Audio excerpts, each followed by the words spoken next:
দার্জিলিংয়ের এই বিশেষ ভিডিওতে আপনাদের ওয়েলকাম।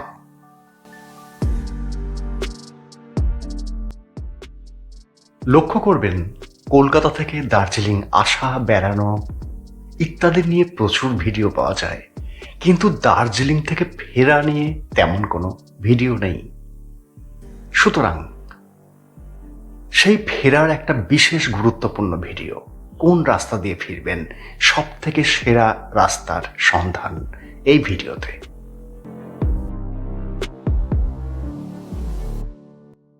দার্জিলিংকে পুরো মাত্রায় উপভোগ করতে গেলে ফেরার দিনটাও চেটে পুটে নিন। কিভাবে, তার বিস্তারিত সন্ধান এই ভিডিওয় থাকছে।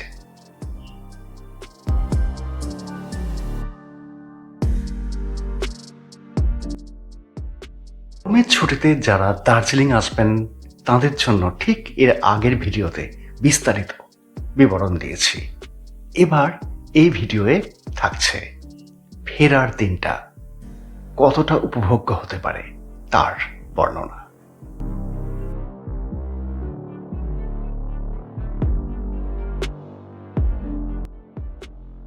দার্জিলিং থেকে শিলিগুড়ি বা এনজেপি স্টেশন, বাগডোগরা এয়ারপোর্ট ফেরার এই রাস্তা একটা ভিন্ন ধরনের নতুন রাস্তা, যা আপনারা খুব কম দেখেছেন। কিভাবে আসবেন বলে দিচ্ছি। আপনারা শিলিগুড়ি থেকে বা এনজেপি থেকে গাড়িতে যার সঙ্গে আসবেন তাকেই বলে রাখুন কোন দিন ফিরবেন এবং এই রাস্তা দিয়ে ফিরতে চান, কোন হোটেলে থাকছেন, কোথা থেকে গাড়ি বন্ধু আপনাকে পিক আপ করবে, তিনি সব বলে দেবেন। চলে আসুন, তার সঙ্গে কোনো ঝুঁকি নেই, কোনো সমস্যা নেই, এক অপরূপ সৌন্দর্য উপভোগ করুন। দার্জিলিং থেকে স্নান খাওয়া করে সকাল সকাল বেরিয়ে পড়ুন। বেরিয়ে পড়ে ঘন্টাখানেক হিলকাট রোড ধরে শটান কার্শিয়াংয়ের দিকে চলে আসুন। এই হচ্ছে ডিলারাম ফাটক। এই নিচের রাস্তাটা চলে যাচ্ছে সোজা কার্শিয়াং হয়ে শিলিগুড়ি, উল্টো দিকটা দার্জিলিং। আমরা যাব ওপর দিকটা চড়াই ঘন জঙ্গলের মধ্যে। এই সেই পথ।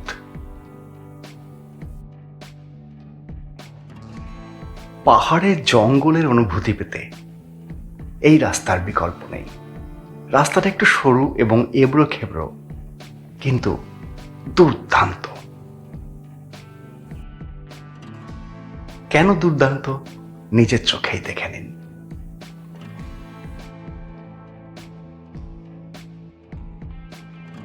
দার্জিলিংয়ের সব থেকে পুরনো পাইন জঙ্গল দেখতে গেলে এই রাস্তায় আসুন, দেখুন।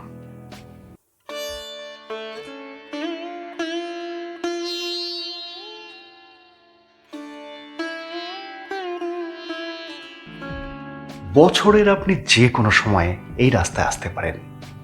এই রাস্তাটা শিবখোলা ফরেস্টের একটা অংশ। দুদিকে ঘন পাইন বন, অত্যন্ত প্রাচীন এবং সূর্যের আলো সেভাবে না ঢোকায় সবুজ শ্যাওলা পড়ে গেছে এই পাইন গাছের গায়ে।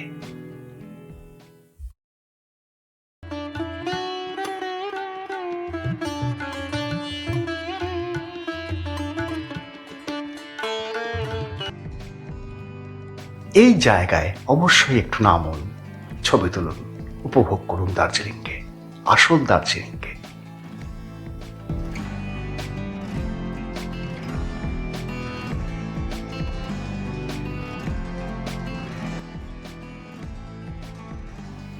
ইনি বিশেষ গাড়ি বন্ধু স্বপন রায়। ইনি এই রাস্তা দিয়ে নিয়ে যাচ্ছেন। অপূর্ব মানুষ, আলাপ করে নেবেন। ফোন নাম্বার ডিসক্রিপশন বক্সে দিয়ে দেবো। আগের ভিডিওতেও তার আলাপ আছে, দেখে নিতে পারেন। এরপর এগিয়ে চলুন। এই পাইন বন আপনার আরো কাছে চলে আসবে, আরো সবুজ।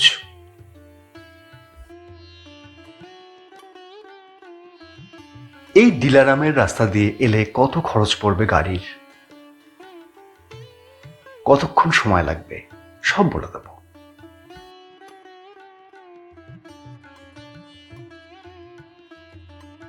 কিছুটা চলার পথ অতিক্রম করার পর ঐতিহাসিক চিমনি ভিলেজে এসে দাঁড়াবেন। এই চিমনি ভিলেজের নামটা কিন্তু ইন্টারনেটের দৌলতে এখন যথেষ্ট পরিচিত, আপনিও নিশ্চয়ই শুনেছেন। চিমনি হেরিটেজ গার্ডেনে আসুন, 20 টাকা জনপ্রতি টিকিট। ওয়েদার আজকে মন্দ, সুতরাং কিচ্ছু দেখা যাবে না। যদি ওয়েদার ঠিক থাকে, এখান থেকে যা সৌন্দর্য দেখতে পাবেন অবর্ণনীয়।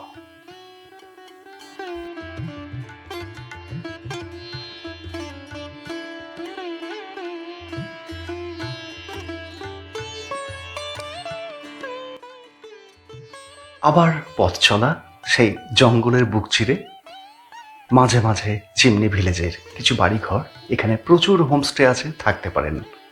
আমরা ছিলাম হোটেল বা রিসর্ট নির্বাণায় অনেকদিন আগে, আবার থেকে দেখাবো। তবে নির্বাণা রিসর্টটা দেখিয়ে দিচ্ছি, যদি মনে করেন এখানে একবার থাকতে পারেন, সত্যি সত্যি দার্জিলিং ভ্রমণ স্মরণীয় হয়ে থাকবে।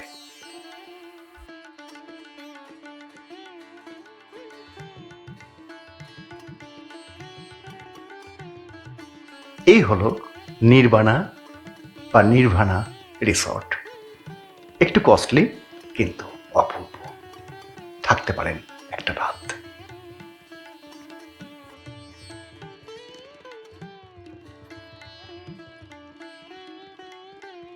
এরপর দেখে নিন ব্রিটিশ আমলের তৈরি বিখ্যাত ভিক্টোরিয়া গার্লস স্কুল। অপূর্ব তার স্থাপত্য শৈলী, অনেকক্ষণ আপনাকে তাকিয়ে থাকতে হবে। ছবি তুলুন এখানে, তবে ভেতরে প্রবেশ নিষেধ, বাইরে থেকে সব দেখা যায়।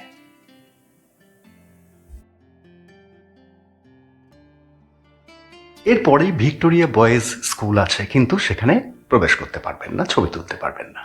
যাই হোক, আমরা এবার আর 5 মিনিট এগিয়ে যাব সেই জঙ্গলের মধ্যে দিয়ে। তারপর ওয়েস্ট বেঙ্গল ট্যুরিজমের এক অসাধারণ ভিউ পয়েন্ট, যেটাকে লামহাটা বা লামাহাটা ইকো পার্ক বলেন, তার থেকে অনেক প্রাচীন এই Dowhill forest eco tourism park. প্রায় 1.5 কিলোমিটার লম্বা, ঘন পাইন বনে ভরা। হরিণ, খরগোশ তো দেখা পাবেনই, প্রচণ্ড বৃষ্টি পড়ছে, তার মধ্যেই ছবি তুলছি, তাই পুরোটা দেখাতে পারছি না। আপনারা কিন্তু অবশ্যই আসবেন, এবং এখানে আসবেন সকাল 9টা থেকে 11:30টার মধ্যে। তাহলে এর রূপ দেখতে পারবেন। সূর্যের আলো এই পাইন ফরেস্টের ফাঁক দিয়ে কি অপূর্ব মায়া তৈরি করে। একবার আসবেন।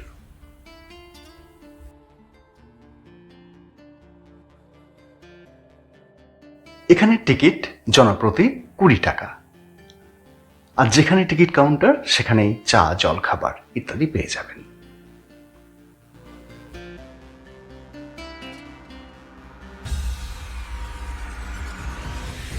দার্জিলিংয়ের ফটোশ্যুট করতে গেলে এই জায়গার বিকল্প নেই। সঙ্গে বাচ্চা থাকলে তারাও খুব আনন্দ পাবেন। গেমিং জোন আছে।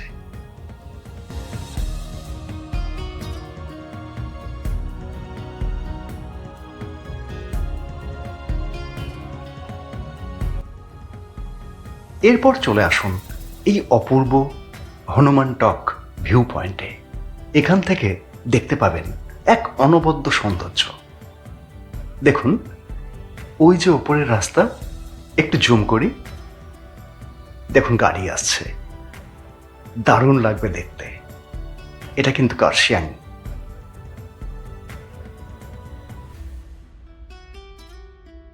আগের ভিডিওতে দেখিয়েছি আমরা এসেছিলাম এনজেপি থেকে রোহিণী কার্শিয়াং হয়ে দার্জিলিং। এবার আমরা ফিরছি কিন্তু কার্শিয়াং এর ওপরের রাস্তা দিয়ে, জঙ্গলের মধ্যে দিয়ে। এই হচ্ছে কার্শিয়াং সিটি। এই হনুমান টক ভিউ পয়েন্ট থেকে দেখতে পারবেন তার সৌন্দর্য।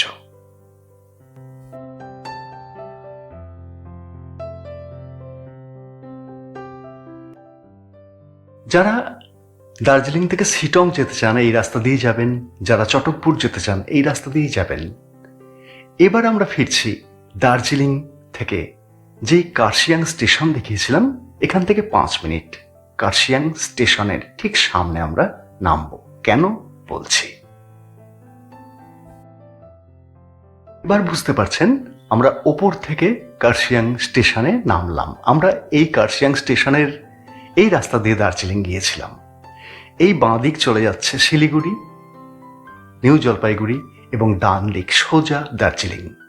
আমরা এবার নিচের রাস্তাটা ধরব, দার্জিলিংয়ের রাস্তা নয়। এটার নাম পাংখাবাড়ি রোড। বিপজ্জনক, সুন্দর, আজ ততটা বিপজ্জনক নয়। এই রাস্তা কেন ধরলাম এবার আপনাদের বলবো। এবার অন্য সৌন্দর্য আপনাদের দেখাবো। এই হচ্ছে পাংখাবাড়ি ভিউ পয়েন্ট। এখান থেকে আপনি দুধিয়া, বালাসন নদীকে পরিষ্কার দেখতে পারবেন, ওয়েদার একটু ভালো থাকলে।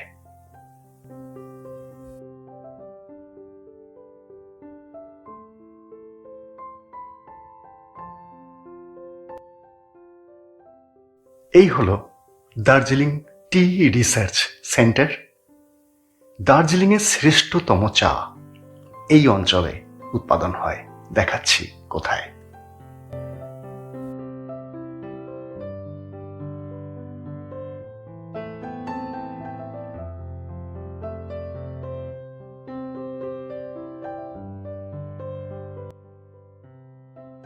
আর একটু রাস্তা গিয়েই পড়লাম এই অসাধারণ সৌন্দর্যের মধ্যে। এটি হলো মকাইবাড়ি টি এস্টেট।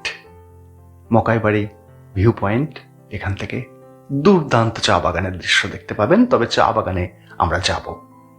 ওই দেখুন মকাইবাড়ি তাজ হোটেল। এবং এই যে ভিউ, আপনি যে কতক্ষণ এখানে দাঁড়িয়ে থাকবেন নিজেও জানবেন না।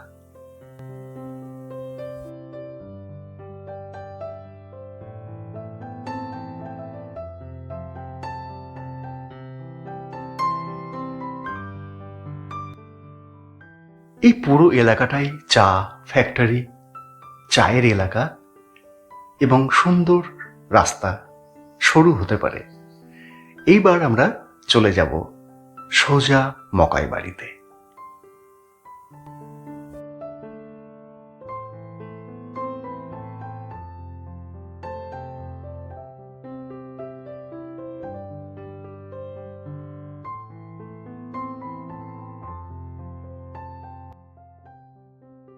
এই হলো মকাইবাড়ি টি এস্টেট, চা ফ্যাক্টরি, এবং আপনি এখান থেকে চা কিনতেও পারবেন।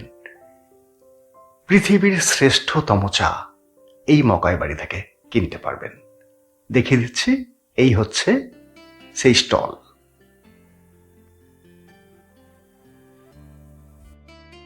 এইবার আমরা নেমে পড়েছি তরাই অঞ্চলে।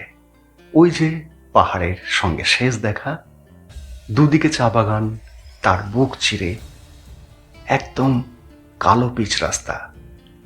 এখানেও আপনি অনেকক্ষণ উপভোগ করতে পারবেন। এটা হচ্ছে শিমুলবাড়ি মাটিগাড়া এলাকা।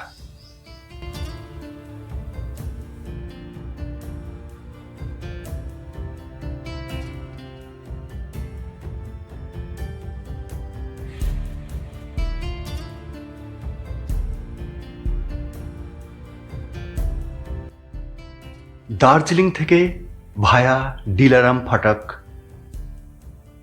এই রাস্তায় যদি আসেন, নিউ জলপাইগুড়ি শিলিগুড়ি, আপনার ঘন্টা 3 সময় লাগবে। এই একটা চলে যাচ্ছে শিলিগুড়ি, একটা নিউ জলপাইগুড়ি। চলে এলাম নিউ জলপাইগুড়ি স্টেশন। ভাড়া কত পড়বে? ভাড়া পড়বে 1000 টাকা বেশি, অর্থাৎ 2200, তার সঙ্গে 1000 টাকা বেশি এই রাস্তা দিয়ে আসতে। ভিডিওটা কেমন লাগলো অবশ্যই জানাবেন। আর আপনি আসছেন কিনা কোনো প্রশ্ন থাকলে অবশ্যই জানাতে ভুলবেন না। নমস্কার।